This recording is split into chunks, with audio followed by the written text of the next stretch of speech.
नमोस्तु गुरुवर, नमोस्तु गुरुवर। बूंद बूंद से सागर बनता है, ईंट ईंट से महल। आम और खास में बूंद बूंद से सागर बनता है, ईंट ईंट से महल। आम और खास में अंतर सिर्फ ये होता है कि उनकी जो कुछ आदतें होती हैं, उनकी कुछ जो आदतें होती हैं, टाइनी हैबिट्स होती हैं, तो वो विद्याधर से विद्यासागर की ओर उनको ले जाती हैं। ऐसी क्या चार बातें हम अपने जीवन में अवतरित करें कि हम भी विद्याधर से विद्यासागर बन पाएं? बहुत अच्छा सवाल है। तुम्हारे सवाल का सार ये है कि जीवन को बेहतर बनाने के लिए हम क्या करें। मुझे मालूम है कि तुम बोल जरूर रहे हो कि मैं विद्याधर से विद्यासागर बनूं, लेकिन बनने की वैसी कोई तैयारी नहीं। तो मैं तुम्हारे सवाल का उत्तर थोड़ा अलग डायरेक्शन में देना चाहूँगा, ताकि तुम जैसे युवा उन्हें जैसा होना चाहिए वैसा बन सके। समझ गए? और मैं भी चाहता हूँ सब मुनि बन जाएंगे तो सेवा कौन करेगा।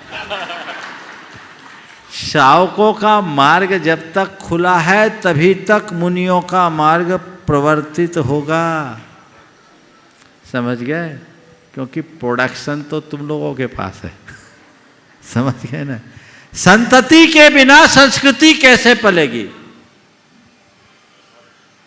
इसलिए मुनि बनने का भाव रखना अति उत्तम है, पर मुनि बनने के साथ अच्छा श्रावक बनना भी बहुत जरूरी है।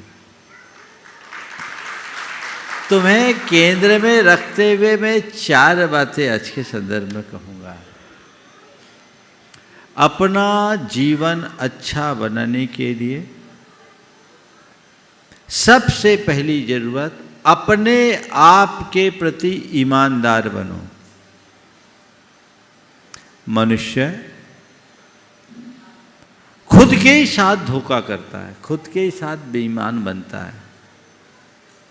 जो मनुष्य अपने प्रति ईमानदार नहीं है वो कभी अपना उद्धार नहीं कर सकता। अपने को अंदर से झांक के देखो क्या है। मैं कहीं आत्मवंचना तो नहीं कर रहा हूं, या किसी प्रकार की आत्ममुग्धता में तो नहीं जी रहा हूं।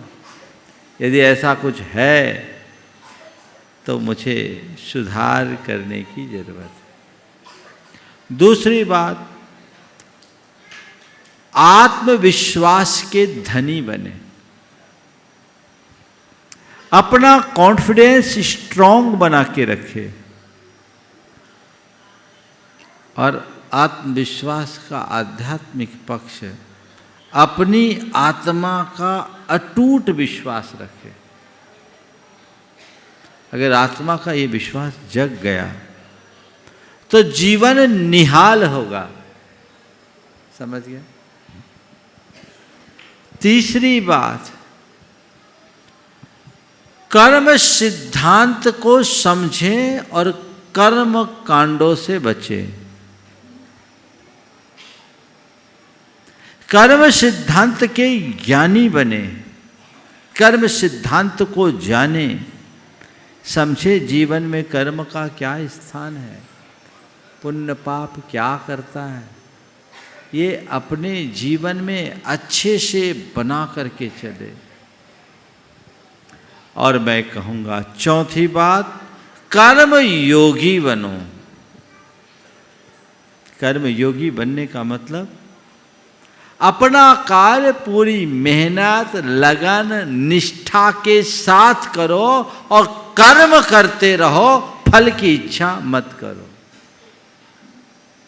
बिना कर्म किए जीवन आगे नहीं बढ़ सकता। हर व्यक्ति को कर्म योगी बनना चाहिए, कर्मठता उसके जीवन में होनी चाहिए। आलसपन मन में नहीं होना चाहिए। निरालस भाव से अपने आप को ओतप्रोत रखना चाहिए। यदि ये चारों बातें किसी मनुष्य के जीवन में आ गई तो उसका जीवन महान होगा, ऐसा व्यक्ति थोथे आडंबरों, अंधविश्वासों, पाप और पाखंड से बचेगा, जीवन को सही दिशा देगा। इसलिए हर व्यक्ति को कर्म योगी बनना चाहिए, है ना। हम लोग ककहरा पढ़ते हैं तो पहले क पढ़ाया जाता है, बाद में ख। इसका मतलब पहले कर्म कीजिए, बाद में खाइए। समझ गए। मेहनती, परिश्रमी, लगननिष्ठ बनिए, जिससे जीवन की बेहतरी को घटित किया जा सके। ठीक, बहुत बहुत मस्त महाराज।